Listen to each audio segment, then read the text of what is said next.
Bonsoir à toutes, bonsoir à tous, bonsoir cher chat. Très heureux de vous retrouver ce soir pour le dernier live de Réligaré de cette année. Joyeux Noël en retard pour celles et ceux qui l'ont fêté.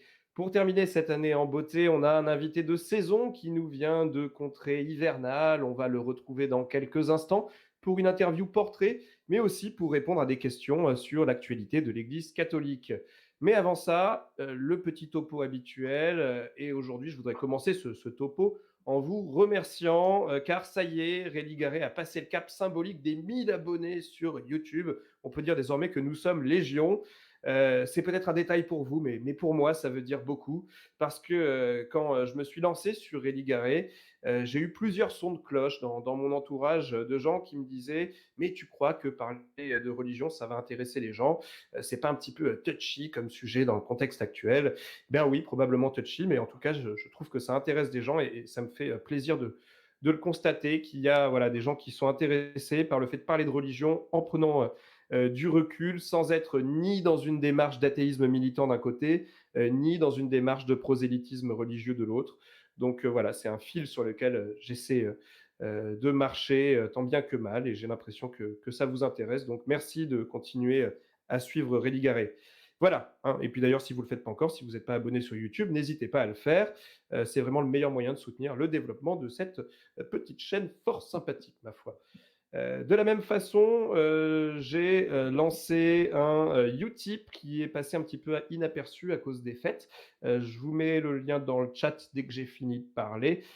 Si Réligaré, ça vous plaît, que ce soit sur YouTube ou sur Twitch, nous soutenir en faisant un petit don, ce serait vraiment super.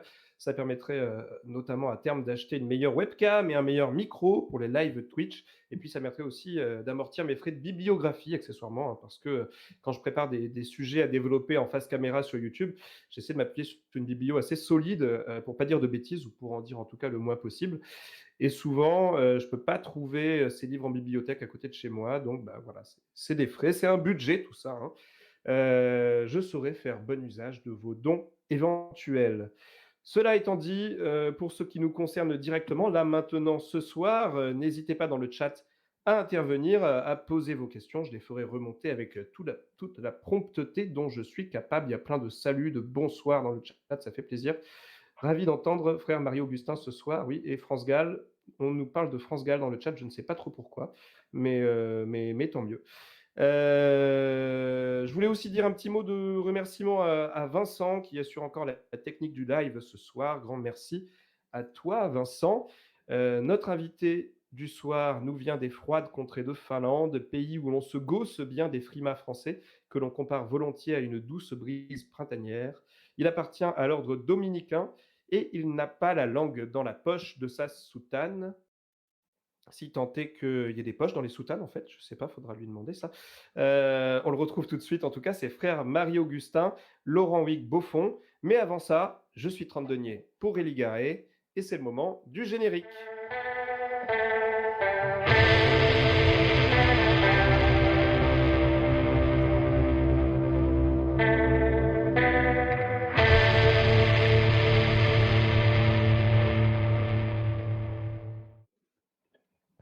Oui, j'ai déjà oublié ma référence à France Gall du début d'émission. Ça y est, mes neurones se connectent. C'était ma mémoire de poisson rouge. Merci le chat pour votre musicale vigilance. Marie-Augustin est avec nous. Bonsoir. Bonsoir. Alors, Marie-Augustin, Laurent Huyghe Beaufond, j'ai bien prononcé? Oui, oui, oui, mais c'est pas forcément nécessaire de tout garder, sinon l'alias Twitter au browser fonctionne aussi bien.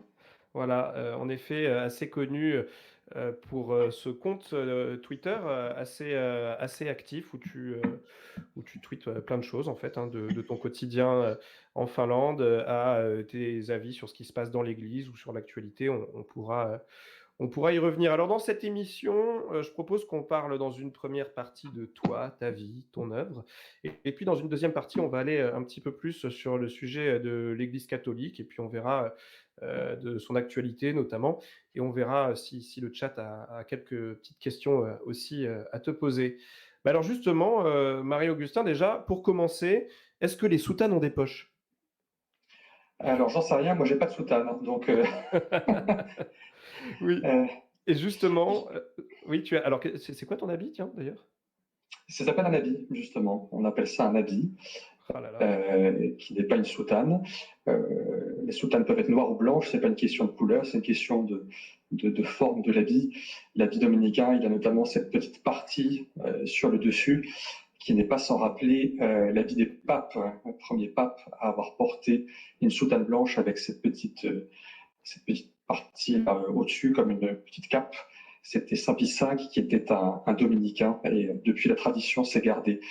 Donc pour une fois, on a un jésuite qui porte quasiment un habit dominicain en ce moment avec le pape François.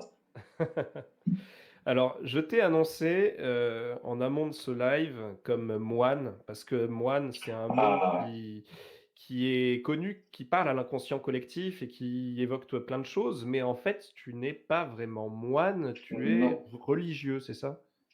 on est religieux, nous sommes des religieux apostoliques. Ça, c'est le terme officiel. Moine, de fait, c'est commode parce que ça parle à l'imaginaire de tout le monde, mais concrètement, nous, on n'habite pas dans des monastères qui sont très souvent à la campagne. C'est pas notre style de vie. Nous, on est en général dans les villes et un style de vie au contact de la société et du monde d'une manière différente de ce que les moines peuvent faire, notamment par leur mission d'accueil. Euh, Parce que si nous allons dans le monde, ce qui se passe dans les abbayes, c'est plutôt que le monde rentre chez eux. Mais les moines ne sortent pas beaucoup. On pourrait mettre la différence comme ça. Alors voilà, pour la communication, pour les besoins de la communication, moine, ça va, mais en fait, Il fallait rectifier ça, assez ouais, rapidement et puis donc du coup, bah, la ville où tu, officies, au cœur de laquelle tu te trouves donc c'est Helsinki, en tout à Finlande. fait. Bah, justement, parlons un petit peu de ce parcours de vie puisque tu es français qui t'a amené à venir, bah, ici, vivre, officier, à Helsinki. Sachant que, tu es rentré dans les ordres, tu as pas eu une vocation, si tu as eu une vocation, hein, tu m'avais raconté un petit peu long, tu vas pouvoir nous enfin qui remonte à loin, tu vas pouvoir nous dire ça, mais en tout cas, tu n'es pas rentré dans les ordres directement. Tu as eu une vie civile avant ça? Tout à fait. J'ai commencé par faire des études supérieures, une école d'ingé, puis par vivre même à l'étranger. Au début, de retour en France, j'ai commencé par faire de l'audit. Je travaillais dans un cabinet d'audit financier quelques années, quand voilà, un désir ancien ou une idée ancienne qui me trottait dans la tête depuis la prime adolescence a fini par se concrétiser par des chemins détournés, on va dire. Et puis après, une fois rentré dans l'ordre dominicain, mes pas m'ont mené, toujours au nom de l'obéissance. Hein, je n'ai pas choisi les endroits où je me suis retrouvé, c'est pas comme ça que ça marche. D'abord à Strasbourg, puis dans le nord de la France, à Lille, et puis maintenant à Helsinki, Bah, où on m'a envoyé il y a quelques années. tu l'as pas choisi, mais quand même, après un premier stage en mission à Helsinki, de retour en France, tu as dit: «Bah, finalement, j'aimerais bien retourner là-bas, ça m'a plu», voilà, quand même. C'est vrai, j'étais prêt à y aller, et puis j'avais depuis longtemps un intérêt pour la mission au sens large, y compris dans ce que ça peut vouloir dire de- d'aller à l'étranger dans un terrain qu'on ne connaît pas. J'avais toujours dit à mes supérieurs que j'étais disponible pour ça. Voilà, un jour, ça s'est réalisé, on m'a pris au mot. Et te voilà ici. Alors, qu'est-ce que c'est ton quotidien à Helsinki? En quoi ça consiste, cette mission, dans cette, capitale finlandaise? Euh, une part importante de ce qu'on fait, c'est le travail et les relations écuméniques. Notre présence en Finlande, elle est ancienne, hein, elle a démarré au XIIIe siècle, 1249 exactement. Elle s'est complètement interrompue à la réforme protestante. Et puis les frères sont revenus en 1949 à la demande du pape, qui a, de manière assez explicite, demandé aux frères de revenir en Finlande, notamment pour pour s'intéresser aux questions écuméniques. Le mouvement écuménique en Finlande, c'est un cas assez unique dans l'histoire. a commencé au XIXe siècle sans les catholiques. C'est d'abord des luthériens et des orthodoxes qui ont commencé à se parler ici. Et ensuite, ils ont invité les catholiques à la table, une fois que les catholiques ont commencé à être un peu présents de nouveau dans le pays. Et c'est en particulier pour répondre à ce besoin-là d'interlocuteurs que l'ordre s'est réinstallé en Finlande au XXe siècle. Alors voilà, les relations œcuméniques occupent une partie importante de notre travail, à la fois au niveau, on va dire, pastoral, pratique dans les choses qu'on peut faire, notamment la prière ensemble, c'est quelque chose qu'on sait faire, un certain nombre d'actions, de conférences aussi, au niveau des discussions théologiques d'autre part, qui est un autre terrain, surtout en bilatéral avec les luthériens. Le multilatéral, c'est plus compliqué. C'est comme dans les négociations diplomatiques, hein, on peut faire soit du bilatéral, soit du multilatéral. Les compétences ne sont pas exactement les mêmes. Moi, je ne maîtrise pas encore tout l'éventail, notamment des confessions issues de la Réforme, avec leurs différences. Et l'orthodoxie est encore un monde très chatoyant pour moi. Donc c'est surtout avec des luthériens. Je travaille pas mal avec des luthériens au quotidien. Je travaille aussi. Vas-y. Oui. Ouais. Non, continue. Je travaille aussi pour l'Église catholique, on va dire en direct, quand même sur place. On collabore à la vie des paroisses, mais nous-mêmes, nous ne sommes pas une paroisse, on n'a pas une église qui a pignon sur rue. Nous sommes installés dans un immeuble en ville avec une façade assez anonyme, parce qu'en fait, les gens qui viennent chez nous sont beaucoup des non-catholiques, et pour beaucoup d'entre eux, la plupart d'entre eux, c'est beaucoup plus facile de pousser la porte d'un immeuble que de pousser celle d'une église catholique. On me dit dans le chat que tu as pris un chemin de jésuite pour finir dominicain. Je ne sais pas ce que ça veut dire. Je ne sais pas, c'est peut-être par rapport au passage à la vie civile, par le fait de, je sais pas, d'être en terre de mission, comme ça, je sais pas. Il faudra nous développer ça. Je t'ai présenté également, j'ai oublié de refaire cette précision, comme frère, mais en fait, il faudrait dire père, puisque tu es prêtre, en fait. Je suis prêtre aussi, on va dire. C'est pas, pour moi, ce n'est pas le plus important dans mon identité, dans ma vocation, dans mon histoire. Les dominicains sont d'abord et avant tout des religieux, donc des frères. Ce qui nous lie les uns aux autres, c'est un lien de fraternité. C'est à cela qu'on s'engage par la profession, donc le fait de prononcer des vœux qui nous engagent jusqu'à la mort. Et dans le parcours d'un frère, la question du sacerdoce, de la prêtrise, elle est seconde. Elle n'est pas forcément secondaire. Il y a des frères pour qui c'est vraiment secondaire, mais elle est en tout cas seconde. Elle arrive dans un deuxième temps. On ne se pose pas la question d'emblée. On peut manifester son intérêt pour la chose dès le noviciat, dès le début, mais on laisse la question de côté jusqu'à ce qu'elle se pose plus tard, une fois qu'on est pleinement frère, c'est-à-dire complètement agrégé à la communauté, à l'ordre, par la profession solennelle. Donc il se trouve que je suis aussi prêtre. Tous les frères ne sont pas prêtres. C'est pas une nécessité, ça tombe quand même relativement bien pour notre job d'être prêtre, et de fait la majorité des frères le sont, mais c'est pas du tout une caractéristique des dominicains, en propre des dominicains.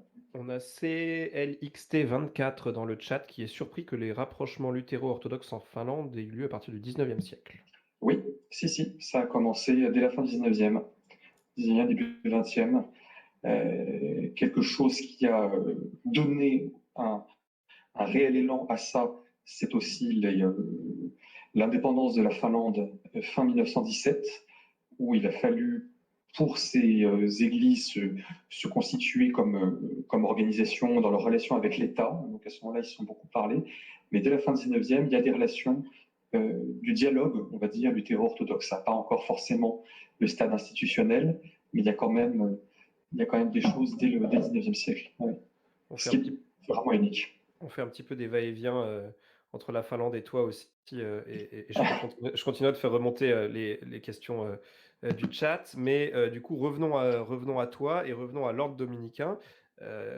Pourquoi l'ordre dominicain, justement, dans la pléthore des engagements possibles dans l'Église? Alors déjà, avoir l'envie dans nos sociétés de plus en plus sécularisées, et en plus, quand on a une vie civile, de rentrer dans le clergé, c'est déjà quelque chose. Mais pourquoi dans l'ordre dominicain et pas ailleurs? Alors, il y a un truc dans ce que tu dis qui me paraît assez juste, c'est quand tu dis avoir l'envie. Et ça me paraît important. Je ne suis pas fondamentalement partisan de la thèse où la vocation, entre guillemets, est un truc qui nous tombe dessus et on n'a pas le choix, qu'on le veuille ou non. Je crois au contraire, de notre côté, que ce qui est peut-être le plus important, ou ce qu'il ne faut jamais perdre de vue en tout cas, c'est bien la question d'un désir personnel. C'est aussi et surtout notre désir qui s'engage, dont Dieu est partenaire. Dieu peut éveiller peut-être des désirs en nous, mais à un moment, c'est les individus individuellement qui ratifient et qui font des choix, et Dieu s'engage et se fait partenaire de ces choix, d'une part. D'autre part, pourquoi les dominicains? Plein de choses, hein. Il y a le fait que la vie commune, vraiment, c'est voilà, vivre la fraternité, vivre la vie commune avec des frères, ça c'était important. L'aspect de cette vie commune articulée à une présence dans le monde, dans la société, par nos engagements, par nos rencontres et les différents terrains sur lesquels on va. Le fait aussi que l'ordre dominicain ne formate pas les gens. Il n'y a pas deux frères pareils, il n'y a pas de moule dans lequel on rentre. Au contraire, peut-être, l'ordre dominicain, c'est pas du tout un laminoir qui façonne les caractères. Il y a des choses qu'on reçoit bien sûr dans la tradition de l'ordre, mais surtout c'est très bien. Et qu'as-tu envie d'étudier? Qu'as-tu envie de faire? Quels sont les terrains apostoliques sur lesquels tu veux aller? Si tu n'as pas d'idée, nous allons en trouver avec toi. Mais ça part beaucoup. On fait très attention aux appétits individuels de chaque frère, au charisme de chaque frère. Ça, c'est quelque chose que j'ai perçu très vite et qui m'attirait. Comment ça? C'est-à-dire qu'il ne faut pas trop sortir du rang, c'est quoi?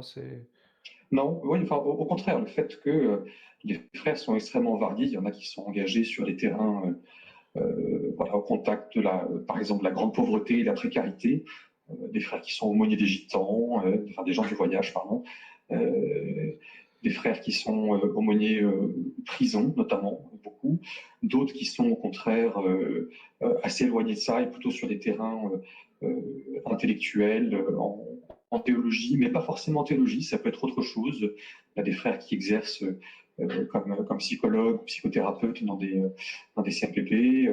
Oui, donc il y a pas un moule, en fait. On peut Non, avoir chacun une action propre, une existence propre au sein de cette fraternité, en fait. tout à fait. C'est à la fois la richesse, la beauté, puis la difficulté aussi, parce que il faut réussir quand même à mener une vie commune avec des frères qui sont, malgré l'habit qui est le même pour tous, des frères qui sont quand même parfois très très différents. Ça tire à U et à dia, quoi, Ouais. parfois au sein des communautés. C'est aussi un défi. Mais il y a pas de moule. On a des frères artistes, on a des frères intello, on a des frères très doués de leurs 10 doigts, des frères. Euh, c'est très très varié.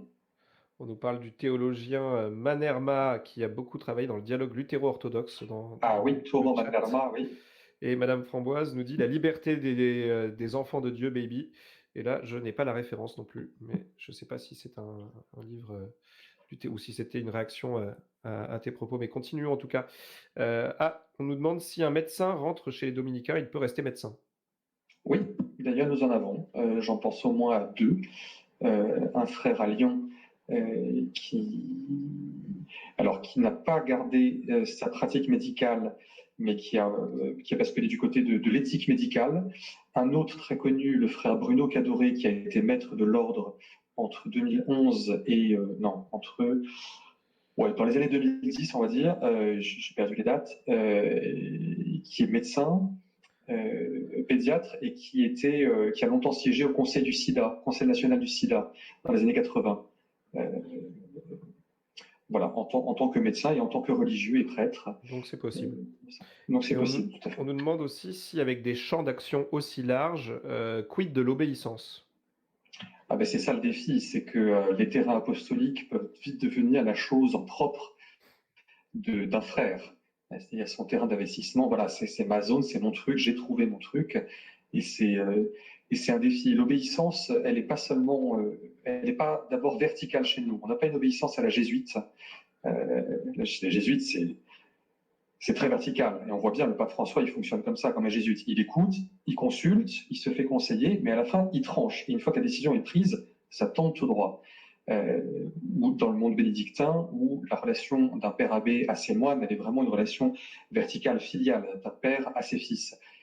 Chez nous, c'est pas comme ça que ça fonctionne. Il y a bien sûr des supérieurs qui sont élus, c'est pas nommé, sont élus, pour des mandats assez brefs, hein, c'est 3 ou 4 ans au niveau d'une communauté ou d'une province. À l'échelle de l'ordre, c'est plus grand parce que l'ordre est plus grand, mais c'est des mandats assez courts. Mais surtout, l'obéissance, elle est vécue entre les frères. Ce que nous visons, c'est l'unanimité. L'unanimité qui n'est pas comprise comme 50% des voix plus une. Voilà, c'est la démocratie procédurale. À partir du moment où un camp a gagné, même à 50% des voix plus une, il a gagné. Non, on vise à l'unanimité, c'est-à-dire que au sein d'une communauté, pour les engagements apostoliques de la communauté, que sont les engagements des frères individuellement, ça se discerne ensemble en communauté. On en parle en chapitre. On parle de tout ça en chapitre. On Donc c'est une se rend expérience, compte les uns aux autres. c'est une expérience démocratique aussi, du coup, l'ordre dominicain. Tout à fait. C'était d'ailleurs la grande innovation de Dominique au XIIIe siècle, qui était une rupture totale avec le modèle de la vie monastique, justement, qui était proposé à côté. C'était que les décisions se prenaient vraiment par le vote des frères. Et que voilà, ce qui est assumé par tous doit être décidé par tous. Les choses se décident comme ça. Aujourd'hui, ça me paraît naturel de penser à la démocratie comme ça. Au XIIIe siècle, en 1215, c'était complètement révolutionnaire. Je voudrais revenir sur ce que tu as dit tout à l'heure, sur le fait que pour toi, c'est pas une vocation qui tombe dessus comme ça. N'empêche que quand même, tu m'avais raconté au téléphone que tu as quand même senti l'appel. Il y a quand même eu un moment pour toi, un signe, un truc qui s'est passé quand même. Oui, il y a quand même quelque chose qui s'est passé, mais à l'âge de mes 13 ans, où j'ai ressenti quelque chose qui est assez mystérieux, qui pour moi s'est manifesté sous la forme d'une image. Je me voyais dans un habit blanc, et dont je savais qu'il n'était pas l'aube d'un prêtre, mais que c'était un habit de religieux qui était blanc. Euh, voilà, ça m'a accompagné de mes 13 ans jusqu'au jour où j'ai rencontré pour la première fois un frère. Et c'est là que c'est intéressant, c'est que j'ai connu l'ordre dominicain d'abord par les livres, et sur la foi de ce que je lisais de l'ordre dominicain, j'ai décidé d'y rentrer. Mais au moment où j'avais décidé en me disant, mais c'est sûr, c'est là, j'avais encore jamais rencontré un seul frère. Je suis allé frapper à la porte du couvent le plus proche de chez moi. À cette époque-là, j'habitais en région parisienne. Je suis allé au couvent le plus proche de chez moi. Et puis, lorsque enfin j'ai rencontré un frère, le frère m'a reçu en habit, donc cet habit blanc. Et là, ça facilite immédiatement. J'avais déjà pris la décision, mais cette image que j'avais traînée pendant beaucoup plus de 10 ans, bien plus que 10 ans avec moi, dont je ne savais pas quoi elle me servait, et que j'avais complètement oublié, ce truc-là, je l'avais complètement laissé de côté, c'était plus partie de mon.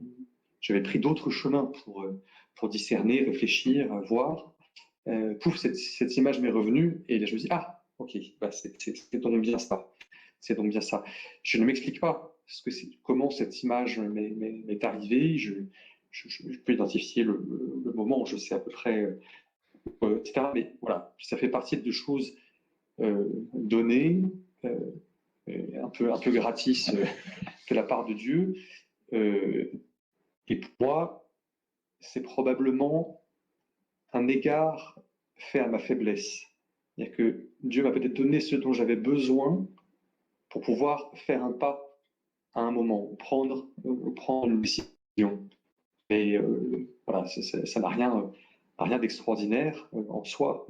C'est surtout, c'est pas un signe de privilège. Moi, je pense que c'est en raison de ma faiblesse, peut-être qu'on m'a donné ça un jour. Voilà, mais ça a mis très très longtemps à décanter et à revenir. Et puis, il y a eu des tas d'années où ces idées, ce projet était complètement enfoui très très loin. Et après, j'y suis revenu de manière un peu détournée.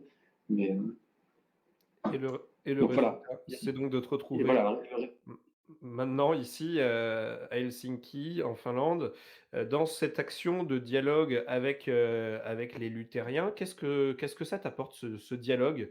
Parce que, ça doit quand même pas si évident de se confronter au quotidien avec des gens qui n'ont pas, le même dogme exactement, qui ne croient pas tout à fait la même chose.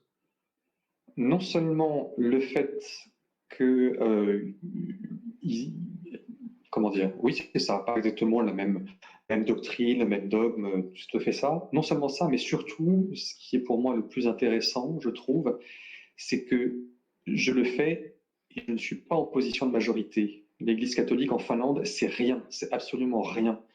On n'est même pas 20 prêtres sur le territoire. Le territoire, il fait la superficie de l'Allemagne. On a dirigé la 8e paroisse sur le pays. Euh, Moi et l'autre frère qui vit ici, nous ne sommes que deux, c'est une petite communauté. Euh, on est les seuls religieux catholiques du pays, les seuls, il n'y en a pas d'autres. Il y a 3 sœurs ursulines polonaises à la cathédrale, religieux hommes seuls. L'Église catholique n'est rien, elle n'a pas de position à défendre, elle ne peut pas se considérer comme une forteresse assiégée, puisque de toute façon, elle n'intéresse personne. Elle n'est pas une référence dans l'espace, dans la société, etc. Et donc, c'est surtout ça qui est intéressant, c'est dialoguer avec des luthériens qui sont l'église majoritaire du pays. C'est eux ils sont plus église d'État, ils n'ont jamais vraiment été, mais en tout cas depuis 2000, le statut est vraiment officiel, c'est plus du tout une église d'État, mais ils sont quand même, ils demeurent par exemple dans la psyché des Finlandais qu'un bon Finlandais, il est luthérien. Il est membre de l'Église évangélique nationale luthérienne de Finlande. Voilà. Normalement, c'est ça. Et un luthérien qui se convertit, par exemple pour rentrer dans l'Église catholique, ça peut, ça peut être compliqué après pour cette personne-là vis-à-vis de ses proches, de ses amis, parce que quelque part, une notion un peu de traître à la patrie, c'est un peu fort, c'est pas dit comme ça, d'autant Ah que oui, en quand fait même. la Finlande, c'est une société, non mais c'est une société très très sectarisée, et puis même l'Église luthérienne de Finlande, quelque part, elle est post-luthérienne, elle est, euh, et je veux dire, elle est elle-même sécularisée de l'intérieur. Il y a un peu de ça quand même dans Et sa manifestation dans la société.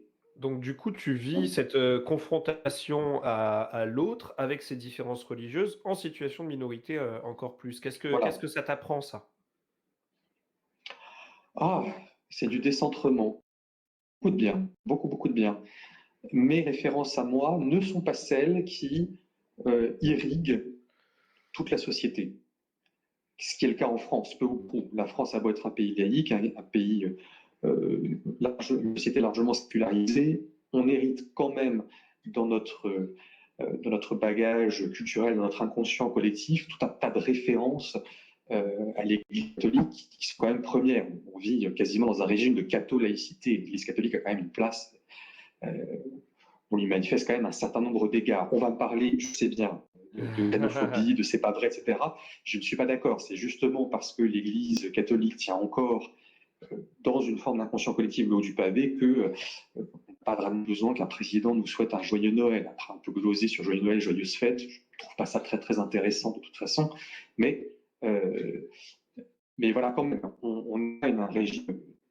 Regarde, je sais pas, l'enseignement libre, par exemple, c'est avant tout des écoles catholiques qui sont en France. C'est principalement ça. C'est sur un seul terrain, Ouais. parmi d'autres. L'Église étant aussi quand même à une place bien aménagée par la République dans des tas de domaines. Le statut des associations diocésaines, le statut, on n'est pas trop regardant sur le flux d'argent en numéraire autour des intentions de messe, hein, quand même, ça fait partie de l'économie des paroisses. Bon, on regarde pas trop ce qui se passe de ce côté-là. Voilà, c'est ça que je veux dire quand je dis que tout d'un coup, il y a quelque chose de pas évident Ouais. pour moi. L'Église catholique en France, quand même, qu'on le veuille ou pas, c'est évident dans la société. Là, tout d'un coup, c'est un endroit où ça l'est pas. C'est un apprentissage de l'humilité du coup aussi? Quelque part, oui. Quelque part, oui. Parce que il faut. écouter beaucoup plus son interlocuteur, pas seulement dans un contexte de relations écuméniques un peu officielles, mais aussi dans tout ce que la culture ambiante a à transmettre. L'identité luthérienne fait partie de l'identité du pays. Il y a un tas de références partout qui sont cachées, y compris dans la pop culture actuelle. Enfin, il y a encore, là, il y a 1 an ou 2 ans, c'était il y a 2 ans, je crois, une chanteuse pop, peu importe son nom, Erika Wikström, qui a sorti, et en fait, il y a 1 ou 2 de ces titres qui sont complètement pétris de références religieuses. Et c'est pas des images dogmatiques, c'est vraiment la Bible. Donc on voit vraiment un truc luthérien. Ça parle aux gens parce que la Bible présente dans l'inconscient des gens, dans l'univers collectif, dans les références. Et donc on peut faire une chanson de pop qui s'appelle À la table des pêcheurs, où c'est pas que des références. C'est plein de versets de la Bible qui sont là sur un rythme punchy. Il n'y aurait pas eu le Corona, ça aurait été un tube dans les boîtes de nuit, certainement, parce que c'est très très catchy, comme le dit, l'harmonisation, etc. C'est très très bien. Voilà. Alors dans le chat, on nous demande s'il y a des similitudes entre la relation au catholicisme finlandais et alsacien.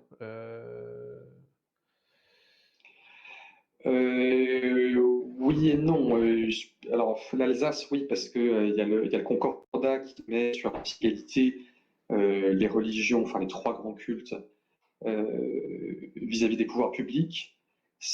Ça, oui, c'est comme parce que il n'y a pas de laïcité en Finlande et donc il y a une forme d'évidence des relations entre le pouvoir civil et les religions. Ça, oui. De ce côté-là, il y a quelque chose de similaire à ce qu'on peut connaître en Alsace, où la loi de 1905 ne s'applique pas. Mais c'est peut-être la seule chose. Reprenons du coup notre propos. C'est assez intéressant ce que tu disais sur le fait d'être en situation de minorité. Ça me rappelle ce livre qui est sorti assez récemment par un groupe de catholiques qui travaillent, qui œuvrent notamment dans ce lieu alternatif qui s'appelle le Dorothy. Le livre, c'est La communion qui vient. Oui. Où justement il parle de cette situation dans laquelle le catholicisme est très fortement présent en France et de cette peur quasiment identitaire de devenir, de disparaître, de devenir minoritaire, etc. Et de cette peur panique qui agiterait un certain nombre de personnes. Et eux, ils disent que c'est avoir que la crainte d'être minoritaire, c'est avoir bien peu confiance en sa foi, selon eux. Puisque justement, quoi qu'il arrive, quand on a la foi, pour eux, ça ne change rien, en fait. Oui, oui, je partage cette vue sur les choses. Si on a peur au point qu'il faille, je sais pas moi, défendre Dieu en disant prenons les crèches dans l'espace public puisque c'est la saison, euh, c'est oui, probablement avoir peu confiance en Dieu ou bien réduire la foi à ses attributs extérieurs. Bien sûr, on a besoin de l'Église dans la cité, et donc l'Église, comme prenant sa part dans la vie de la cité, a une visibilité, et elle a besoin aussi que cette place lui soit, sinon reconnue, du moins permise. Bien sûr, ça c'est évident, il ne faut pas du tout nier ça, mais je pense que si ça en vient à, à déshabiller, la foi de ce qui fait son cœur, enfin, moi je reste quand même stupéfait des propos d'un candidat à la présidentielle qui dit l'Église oui mais le Christ non. Je dis mais ça c'est du moras dans le texte quoi. Enfin, Ouais. c'est quand même obvi quoi. Il y a eu pas mal d'articles, ces derniers temps, notamment dans Témoignages chrétiens, sur, cette, droite-là qui est qualifiée de catholique athée, en fait, qui utilise le Mmh. catholicisme comme un argument politique, mais, sans du tout aller à la messe, sans être croyant, sans s'intéresser particulièrement au message des évangiles, en fait. Tout à fait, oui. Ça se voit aussi du côté de ce qu'on appelle les valeurs, hein, On me comme dit à que la gauche, l'article, il est ça dans remonte assez. et on me dit que c'est La Vie qui en a parlé aujourd'hui et pas Témoignages chrétiens, mais en tout cas, ouais, j'ai vu un article passer très récemment. Ah, Oui, voilà. ben justement, dans la vie, je crois que c'était la semaine dernière où je crois que c'était sous la plume de Jean-Claude Guilbeault, cette expression les valeurs, c'est joli comme des fleurs coupées dans un vase, mais ça finit par mourir si ça ne s'abreuve pas à la source de l'expérience spirituelle qui les nourrit. Voilà, je trouve l'image assez jolie. C'est des fleurs coupées dans un vase, ça va faire quoi. Ça peut pas durer. C'est joli pour un temps, ça fait bien sur un bureau, ou sur un programme électoral, mais ça ne passera pas le printemps. Bon, on a commencé à basculer dans la deuxième Oui, partie de je vois cette ça. émission justement et à parler de sujets plus d'actualité. Et bien, allons-y, continuons, sur cette lancée-là. L'actualité de l'Église catholique, elle est chargée forcément. Ça commence déjà à dater un petit peu, mais l'onde de choc n'est toujours pas passée. Ce fameux, rapport, Sauvé, qui a fait, trembler l'Église, catholique en France. Je voulais savoir le rapport que tu portes dessus et sur les, la réaction également des évêques de France. Voilà, qu'est-ce que l'Église de France doit faire désormais face à ce cataclysme, mais aussi toi, comment tu as ressenti les choses, puisque bah, c'est l'Église à laquelle tu appartiens qui est concernée par tous ces Mm. crimes. Et je le ressens à deux niveaux différents. À la fois le niveau voilà, du baptisé, qui en plus d'être baptisé, est membre de cette église, est aussi prêtre, religieux, donc vraiment jusqu'au cou dans l'institution. Euh, je me perçois aussi comme victime. Euh, et ça, c'est quelque chose qui n'est pas forcément facile depuis des années hein, à vivre, cette tension à partir du moment où j'ai dépasser le trauma et parler, et puis le procès canonique, etc. etc. Euh, donc c'est voilà, ça, cet écho-là euh, qui continue à résonner en moi, qui fait que c'est pas toujours facile. Euh, Par ailleurs, au niveau de l'Église institutionnelle, c'est maintenant que tout commence. L'onde de choc, elle n'est pas passée, et il ne faudrait surtout pas qu'elle passe. C'est maintenant. On attend que des choses démarrent, que quelque chose s'enclenche. Euh, une vraie écoute de la parole des victimes, voilà, qui ont, au titre de leur expérience traumatique, dépassé de manière plus ou moins différente, ou pas dépassé d'ailleurs en fonction des gens, des choses à dire parce qu'elles ont repéré, elles ont vu des mécanismes se mettre en œuvre. Il faut recevoir écouter ça. Et puis surtout, aussi, je crois, accepter que des gens de l'extérieur, avec leurs compétences propres, puissent parler de l'Église, puissent parler à l'Église et lui dire ce qu'elle est, lui tendre un miroir. C'est vraiment pour l'Église de se regarder dans un miroir et de voir que le portrait est en fait assez laid. Il n'y a pas que du beau, il n'y a pas que du bon, il y a de belles choses, il ne faut pas les oublier évidemment, mais aujourd'hui, ce qui nous est demandé, je crois, de regarder un peu en face, c'est qu'il y a de vrais problèmes à traiter, des questions de gouvernance au premier chef, ça paraît évident. Et puis derrière, il y a tout un bagage de réflexion plus profonde d'ecclésiologie, donc ce que dit la théologie de la nature de l'Église, et à mon avis aussi en dernier ressort, il y a un niveau plus profond des questions d'anthropologie, c'est-à-dire un discours aussi sur l'homme. Ça, c'est un fil qu'il va falloir viser, ça va prendre des années ou des décennies probablement, mais c'est maintenant que tout commence. Quand tu dis de faire la place aussi à d'autres personnes extérieures, ça veut dire faire entrer la société civile dans l'Église aussi, un peu comme ce qu'a fait l'Église allemande il y a quelques années. Peut-être enlever un peu de pouvoir au clerc et en donner plus à la société civile? Alors, je pense que c'est pas qu'une question de pouvoir. Il y a une question de pouvoir, et je pense que le fait de dire ou d'entretenir comme un mantra que, ah non, mais vous savez, dans l'Église, hein, tout pouvoir, toute charge exercée est un service, hein, vous savez bien, c'est un service, etc. Bon, bah, le fait que le pouvoir ne soit pas effectivement partagé, ça montre bien que ça n'est pas qu'un service, sinon on accepterait que d'autres rendent service. Ça dit bien que c'est bien une question de pouvoir et de propriété du pouvoir, mais ce n'est pas qu'une question de pouvoir. Et d'ailleurs, à cet égard, je, je vois que l'Église en Allemagne a pris un chemin pour répondre à l'équivalent du rapport Sauvé selon des modalités qui sont propres à l'Église d'Allemagne, parce que l'Église catholique en Allemagne a depuis longtemps un investissement des laïcs qui est très, très institutionnalisé dans l'Église. Ça fait, depuis le début du XXe siècle, c'est comme ça que fonctionne l'Église en Allemagne, avec des compétences reconnues, avec une théologie qui a toute sa place, la théologie comme discipline scientifique qui a toute sa place à l'université, etc., etc. Justement, c'est peut-être pas En ça que peut France, apporter le dialogue interreligieux avec les luthériens, parce que justement, c'est bien l'influence luthérienne qui en Allemagne a fait ça. oui, et je pense que c'est plus largement, et alors là, clairement, les églises issues de la Réforme ont quelque chose à nous dire à l'Église catholique, c'est la place d'autres champs du savoir comme source, comme lieu de théologie, comme matériau pour alimenter la théologie. Aujourd'hui, en catholicisme, c'est compliqué de faire entrer en théologie des notions ou des discours qui sont ou des disciplines avec leurs résultats, leur bagage, leur épistémologie, qui sont loin de la théologie. Il y a une forme de suspicion à l'endroit de ces disciplines. Et ça ne date pas d'hier, hein, c'est ancien dans l'Église catholique. Hein.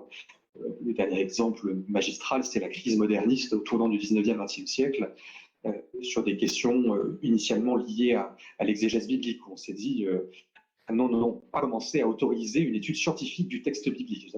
On a fini par y arriver, mais ça a été.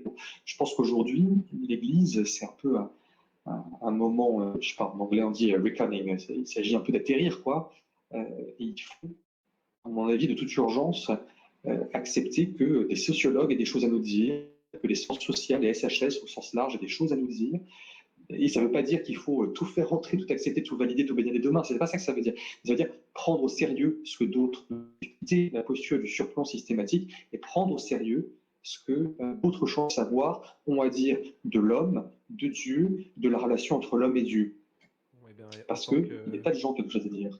en tant qu'étudiant en sciences des religions en université publique, je ne peux que répondre que amen à cette proposition.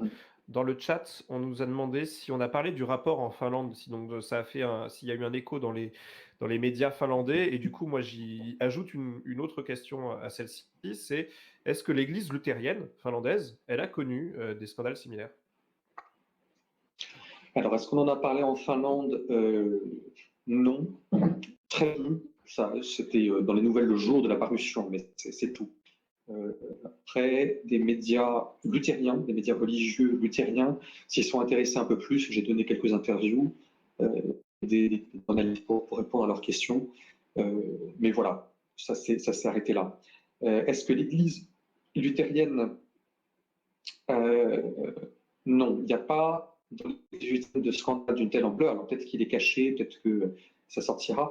Je ne crois pas. Je crois que la structure de l'Église, son fonctionnement et surtout le statut des prêtres et des prêtres est notoirement différente et que ça, voilà, ça ne peut pas produire les mêmes choses. Une théologie différente ne produira pas les mêmes gauchissements. Il y a d'autres choses. Il y a d'autres choses.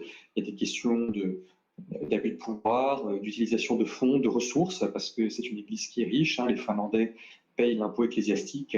Il y a deux églises qui sont habilitées à collecter, enfin, pour lesquelles l'État collecte l'impôt ecclésiastique. Hein, c'est les luthériens et les orthodoxes.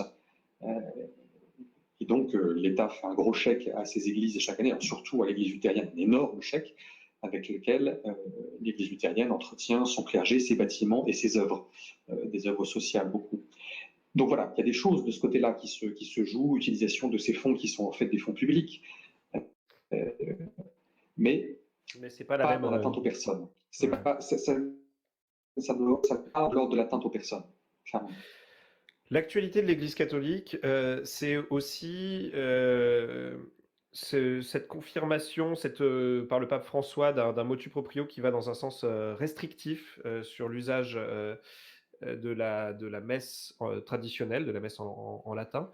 Alors voilà, ça a mis vent debout un certain nombre de catholiques pratiquants, traditionnalistes de ces messes-là, qui voilà, en veulent un peu au pape François d'avoir pris cette décision, cette restriction. Qu'est-ce qu'il en est exactement? Quel est le regard que tu portes là-dessus? Alors, depuis la Finlande, où cette question-là n'est pas... C'est un sujet. Comment ça j'entends vraiment la douleur de certains catholiques qui sont sincèrement attachés à cette forme rituelle, donc la messe tridentine, le missel de Saint-Pie V, enfin la messe de Saint-Pie V, mais dans le missel de 1962, peu importe les termes, des catholiques qui sont attachés à la fois à ça et qui en même temps sont tout à fait fidèles aux enseignements du magistère actuel de l'Église, dont le dernier gros morceau, c'est les textes du Concile Vatican II. J'entends ça. Et en même temps, il me semble, de ce que j'en vois, de ce que j'en perçois, alors on a tous nos filtres, hein, mais quand même, ça me semble être assez raccord avec l'analyse qui est faite à Rome de cette situation. Il y avait quand même un potentiel de dérive assez important, qui était déjà bien, un potentiel bien actualisé dans certaines zones du catholicisme, notamment aux États-Unis, où cette question de la liturgie, de la forme rituelle, devenait le cheval de Troie d'une remise en cause du magistère de l'Église catholique, notamment de ce que le Concile Vatican II, qui est un peu le paquet, comme dans un paquet de mesures ou un paquet de législation, hein, c'est le dernier gros paquet qui est arrivé dans la doctrine, une remise en cause, ça, avec un désir ou un rêve de retour à un statu quo ante, avec une vision de l'Église fantasmée, hein, qu'ils imaginent parfois, certains imaginent être l'Église de secours, mais en fait a existé au maximum entre 1850 et 1950, pour être très très large, sur une période de l'histoire en fait assez limitée. Je crois que le pape François a dit, bon, ça suffit, cette dérive, ce potentiel de dérive, ça suffit, on arrête, on restera les choses. Le proprio initial du pape Benoît XVI, donc Summorum Pontificum, hein, celui de 2008, qui avait au contraire libéralisé plus largement l'usage de ce mystère tridentin, était porteur d'espérance, d'espoir, avec l'espoir que ça permette un enrichissement mutuel des formes rituelles, hein, entre le nouveau missel et l'ancien missel. Ça n'a pas eu lieu. Au contraire, c'est un potentiel de dérive dans certains lieux, avec une remise en cause non seulement de l'autorité de l'enseignement de l'Église, mais du coup, une remise en cause de l'unité de l'Église. Et c'est vraiment ça qui dit. Ce qui était en jeu, c'est l'unité de l'Église. Donc, c'est ça qui passe avant tout. Donc, on arrête. On arrête. Et le risque, c'est pas justement qu'il y ait des scissions? Ah ben, le risque, c'est que derrière, ça puisse effectivement pousser dans les bras de communautés schismatiques. Des CD vacantistes, voilà, par exemple. Voilà, des CD vacantistes ou donc ça, c'est ceux qui considèrent que le siège de Saint-Pierre est vacant et donc il n'y a pas de pape. Voilà. Ou dans des communautés qui sont un peu à mi-chemin, où on a un pied dedans, un pied dehors, hein, style Fraternité Saint-Pédis, mais qui sont, quand ça les arrange dedans, fidélité au pape juré du bout des lèvres, mais en même temps complètement autonome pour plein de choses. Bon, ça peut les pousser dans leurs bras. Et c'est une manière aussi de dire choisis ton camp, camarade. Ce qui compte avant tout, c'est l'Église. C'est bien ça, c'est l'Église. Nous pensons que l'Église catholique est le signe, enfin le lieu certain du salut. Bon, ben, il faut, c'est là que vous voulez rester ou pas? Ou est-ce que vous allez partir? C'est une question un peu comme, j'exagère un peu, hein, mais Jésus et ses disciples, est-ce que vous allez partir vous aussi? J'exagère, hein, on n'en est pas là, mais c'est une manière de dire, de présenter quel est le bien le plus important, quel est le bien B majuscule, l'unité de l'Église. C'est ça qui est le plus important aujourd'hui. Alors, dans le chat, on m'a posé des questions sur le fait que est-ce qu'on allait parler de la CAVIMAC. Donc la CAVIMAC, c'est la caisse d'assurance vieillesse, invalidité et maladie des cultes. Mais alors non, désolé, on a pas mal de sujets à traiter, hein, dans le temps. Alors, et surtout, moi j'aurais rien à dire sur la CAVIMAC, je suis désolé. On nous demande aussi si les orthodoxes sont du patriarcat de Moscou. Je suppose que oui. Non. Ah non. Non, Ben voilà. non, il l'était jusqu'à l'indépendance de Finlande. Donc, Finlande a été russe entre 1809 et 1917. En 1809, elle a quitté le giron du royaume de Suède qu'il avait colonisé à partir du XIe siècle, 10e, 11e siècle, pour rentrer comme sujet de l'Empire russe en tant que grand-duché de Finlande. Donc orthodoxe sous l'autorité du patriarcat de Moscou. Au moment de l'indépendance en 1917, il fait sous la protection du patriarcat œcuménique de Constantinople, donc Bartholoméos, à l'heure actuelle. Je voudrais, maintenant qu'on parle, d'un autre sujet, je t'ai vu sur Twitter à plusieurs reprises poster des messages, relativement de soutien à la communauté LGBT. Dans une église catholique, dans lequel c'est un véritable sujet de tension, dans lequel, les personnes, LGBT ne se sentent souvent pas incluses, souvent pas à leur place. Ça m'a semblé pas anodin et qui plus est, ça fait partie, des sujets que moi j'aime, traiter sur ma chaîne en tout cas, le rapport, des cultes, aux minorités. Je voudrais que tu nous dises un petit peu ton rapport là-dessus. Il faut dire que toi, tu étais traducteur d'un livre, si je ne me trompe pas, sorti par un évêque américain, qui disait qu'il fallait justement construire un jésuite américain peut-être, non? Je sais Oui, c'est ouais, ça. voilà, Un jésuite, par un un évêque. prêtre jésuite, voilà, qui parlait de construire des ponts avec la communauté LGBT et je suppose que tu es un peu sur cette même ligne-là? Oui, donc le jésuite en question s'appelle James Martin, et le titre de son livre, c'était donc Building a Bridge, bâtir un pont en français, que je traduis à la demande des éditions du Cerf. Euh, Publication à la suite de laquelle, dans différents médias cathos, on est venu au fil des années m'interviewer plusieurs fois sur ces questions-là, et puis aussi qui m'a mis en contact de beaucoup de personnes qui sont venues me parler, euh, notamment suite à ça. Il n'y a pas que ça, il y a aussi eu, au moment de la manif pour tous, dans un texte d'aumônerie étudiante, entre le mariage pour tous et la manif pour tous, beaucoup de questions, de dialogue et d'accompagnement sur ces sujets-là, notamment à faire.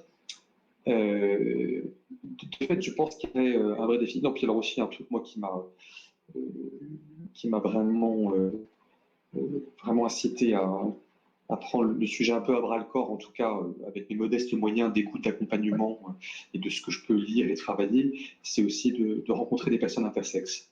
Euh, voilà, ça, et Ça, c'est des intéressant personnes qui, parce que pour ça moi, sort de la grille d'analyse biblique.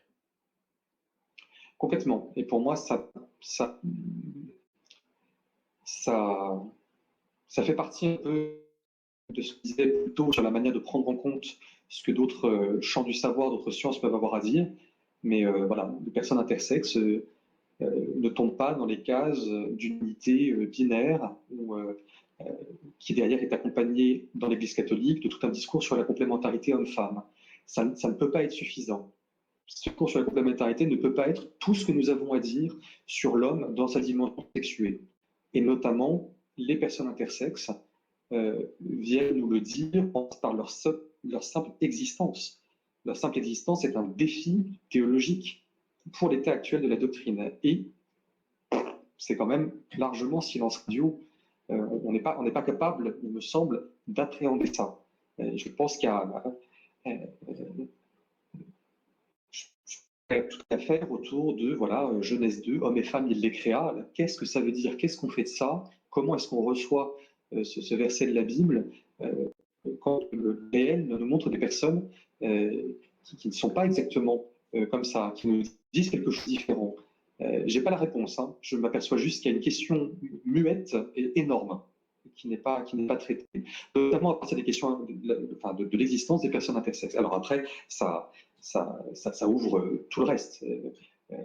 Voilà, il y a le L, il y a le G, il y a le B, il y a le T, il y a tout ce qu'on veut derrière, mais ça montre bien en anthropologie théologique notamment. C'est donc pas qu'une question de théologie morale, je pense que c'est une question beaucoup plus fondamentale euh, de regarder, d'appréhender ces questions-là. Moi, ma contribution à l'heure actuelle, c'est plutôt de plaider et puis de travailler en théologie pour une théologie qui soit inclusive au sens où elle inclut le champ du savoir, et la théologie qui soit dialogale et qui s'intéresse aux autres disciplines.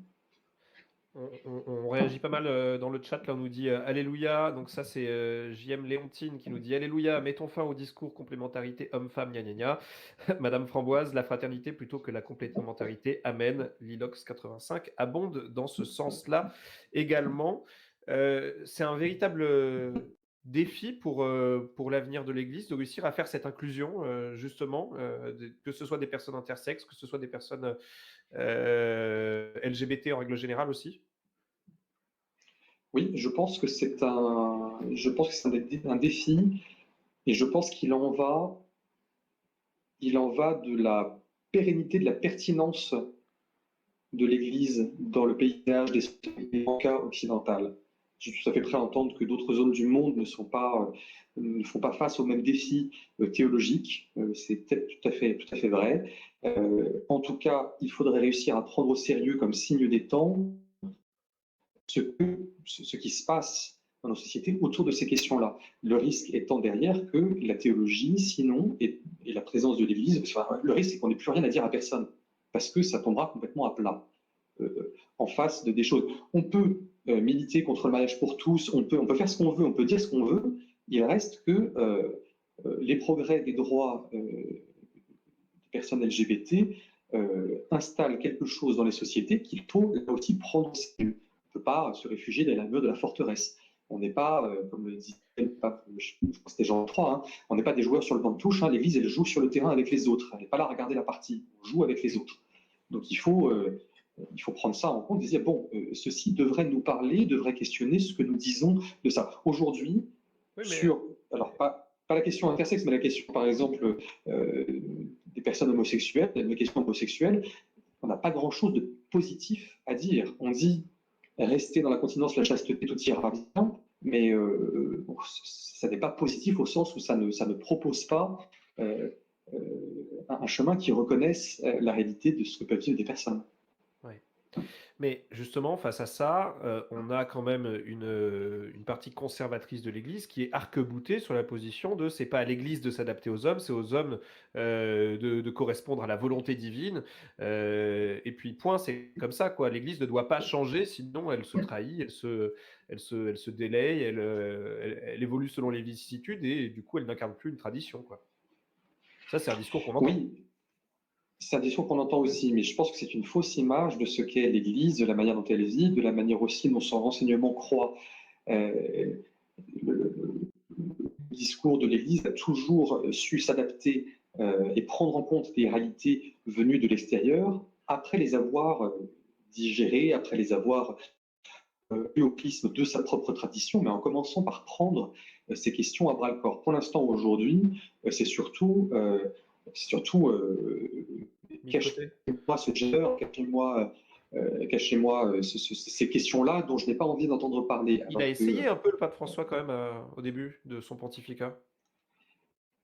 oui, je pense qu'il essaye aussi encore, hein, à la mesure de ses moyens qui sont en fait assez limités sur ces questions-là. Il ne peut pas tout changer et c'est pas lui. Puis surtout, c'est des choses qui doivent maturer au sein de l'Église pour que l'Église, par la voie entre guillemets hiérarchique et institutionnelle, puisse ensuite reconnaître que quelque chose dans la manière dont le peuple de Dieu vit sa foi, que quelque chose a changé, que quelque chose a évolué et qu'il y a quelque chose de nouveau qui est disponible qu'on peut reconnaître. Il le fait, hein, il envoie des signaux, c'est des signaux faibles. Cela dit, c'est des signaux faibles qui sont parfois trop faibles. Par exemple, sur des questions, alors là, c'est pas en Europe, hein, c'est en Afrique, hein, mais des évêques catholiques qui cautionnent des législations euh, de répression de l'homosexualité, des législations civiles de répression de l'homosexualité, ça arrive dans les années 2010-2021, ça se produit encore, hein, au Nigeria, etc. Des choses qui sont de manière évidente contraires et au catéchisme et à la parole de l'Évangile et enfin, simplement aux droits de l'homme, quoi. Alors là, on n'a rien à dire. Donc, Ouais. il dit des choses, il envoie des signaux positifs. Hein. Le qui suis-je pour juger, je pense, restera comme une phrase de son pontificat, absolument. Qui suis-je pour juger, vraiment je ne peux pas sonder les reins et les cœurs, c'est le Seigneur qui connaît le cœur et le fond de l'âme de chacun. Euh, mais donc c'est énorme en fait d'être capable déjà de dire ça au sein de l'Église. C'est un changement de ton considérable. On pourra toujours dire que c'est pas. Il y a des raisons de le dire, mais c'est déjà beaucoup en effet. On commence à approcher de la fin de ce live, mais avant de se quitter, juste parler quand même de quelque chose qui n'est pas anodin et puis aussi parler, de ce que j'ai promis, en amont, c'est-à-dire de jeux vidéo. Mais d'abord, quelque chose qui est pas anodin, c'est ta présence sur Twitter. Est-ce que c'est la continuité justement de ton action de dominicain, de ta présence dans le monde, dans la cité, le fait d'être, sur cette place de débat qu'est Twitter? Oui, c'est tout à fait ça, et c'est moins pour porter une parole que surtout pour écouter. Je pense que quand même la plupart du temps, le jour où j'ai créé mon compte, je sais plus quand c'était, je me suis connecté, j'ai rien compris, je comprenais pas comment ça se passait, j'ai refermé le truc. 6 mois après, j'y suis revenu en me disant: «Ah oui, OK, d'accord, ça fonctionne comme ça, on peut faire ça, ça». Heu et c'est d'abord pour avoir une fenêtre. Moi, j'ai rencontré sur Twitter et il y a des rencontres qui se sont produites après, IRL, euh, et des amitiés qui sont nées comme ça d'ailleurs. Et je n'aurais jamais rencontré ces gens-là dans mes terrains d'apostolat de ministère traditionnels. C'est parfois des gens qui n'auraient pas poussé la porte d'une église, ou en tout cas par la porte de la mienne, pour des questions de géographie, des questions de sensibilité, de ta question. Et ça m'a mis en contact avec plein de gens de cette manière-là. Surtout, d'abord comme fenêtre ouverte sur le monde pour écouter. C'était beaucoup ça. Il y a Et une forme puis de voilà, continuité après. avec ce que tu disais sur le besoin de l'Église catholique Oui, tout à d'écouter, fait. d'écouter l'extérieur, quoi. Aussi, tout à fait. Tout à fait, tout à fait. Et alors les jeux Même si ça vidéo? reste, on a chacun notre bulle, hein. Et les jeux vidéo, alors Ouais, je sais alors pas pourquoi on est on va terminer sur ça, voilà, sur une note un petit peu festive parce que bon, Twitch, c'est quand même la plateforme des jeux vidéo par excellence, oui. voilà et bah, je t'avais vu, faire un tweet sur Crusader Kings 3, un jeu vidéo que j'aime énormément. Ah oui. Ça m'avait fait, beaucoup rigoler. Du coup, oui, tu es gamer alors? À mes heures perdues quand j'ai du temps, c'est-à-dire en 2020 quand il y a eu des confinements, et Oui, puis en parce que 2021 aussi un Crusader peu. Kings 3, c'est quand même plutôt dans le top du C'est panier du jeu dans chronophage quand l'an. même. Ah, ça peut être dans le temps très très long, hein. Je fais des parties, mais je me remets pas de la mort de mes personnages. En fait, quand j'ai un roi qui meurt, j'ai besoin d'un temps de deuil très très long, et il faut un an pour me remettre à jouer avec son héritier parce que, parce que j'ai du mal. Euh, euh, oui, non, c'est bon, les gamins sans doute, hein, moi, j'ai eu des ordinateurs entre les mains petits pour jouer, hein. Prince of Persia, début des années 90, c'était ça, beaucoup. Voilà. Dans l'ordre, en fait, pas tellement, j'en avais pas tellement fait. C'est revenu un peu là, avec le temps du confinement, notamment l'an dernier, à cette période-là, je me suis retrouvé bloqué plusieurs mois à Tallinn, pour les détails. J'ai fait pas mal de Among Us avec Ah des oui. amis. Il y a eu pas mal de Among Us. Et c'est le moment où j'ai découvert voilà, aussi Crusader Kings 3, qui m'a accompagné quelques soirées, un moment. Alors Avant que je sache suffisamment d'estonien pour faire des choses à Tallinn. Crusader Kings 3, donc c'est un jeu où on incarne des dynasties au Moyen Âge sur plusieurs siècles, on les fait évoluer, etc. Et il y a la particularité dedans aussi d'avoir la dimension des différentes religions présentes en Europe à ce moment-là qui sont présentes, et on peut les réformer, ces religions. Alors, je voulais savoir, Marie-Augustin, est-ce que tu as réformé le catholicisme à l'intérieur de Crusader Kings 3? Et si oui, comment? Alors non, non, je ne me suis pas frotté à ça. Il y a seulement avec Astartu, la foi Astartu, donc plutôt des régions de Laponie, donc vers chez moi, que je me suis amusé à un certain moment à bricoler un peu euh, la foi Astartu, notamment. Qu'est-ce que j'avais fait? Alors je ne sais plus ce que j'avais bricolé à ce moment-là. Non, j'ai pas réformé le catholicisme. Si je réformais le catholicisme, je ne sais pas ce que je ferais. Ça tombe bien, j'ai pas à le faire, etc. J'essaie déjà de me convertir moi au quotidien, ça me demande déjà suffisamment d'efforts, beaucoup, beaucoup d'efforts, déjà suffisamment à faire avec ça. Euh, mais si je réformais le catholicisme, oh là là. Vaste sujet, vaste sujet. Bon, Ah oui, juste oui, ouais, j'aurais vraiment du mal. Juste avant de se quitter, je fais remonter les dernières questions du chat et puis on va se dire, au revoir. Alors on a, est-ce qu'on peut vous sanctionner pour ce que vous dites? Est-ce que, voilà, par exemple, quand vous jugez, durement certaines positions de l'Église catholique, il peut y avoir un évêque qui vient taper, quand est-ce qu'il peut y avoir un évêque qui vient taper à ta porte, par exemple, voilà? Oui, ça peut arriver. Heu, j'apprécie le dialogue, fraternel, mais Twitter a ses règles aussi qui sont celles, d'un lieu de débat public. Je suis assez fait sur un point qui est que, je ne suis pas obligé, d'accepter de parler à tout le monde. J'ai aussi besoin de protéger, mon «petit cœur» entre guillemets, enfin, en particulier sur Twitter où ça peut très vite monter dans les tours. Et je dis pas, à dire à quelqu'un en DM: «Écoutez, on va arrêter là et puis si vous insistez, je vais d'abord vous muter, puis après je vais vous bloquer», hein, mais je j'hésite pas à le faire, parce que c'est les règles sur Twitter.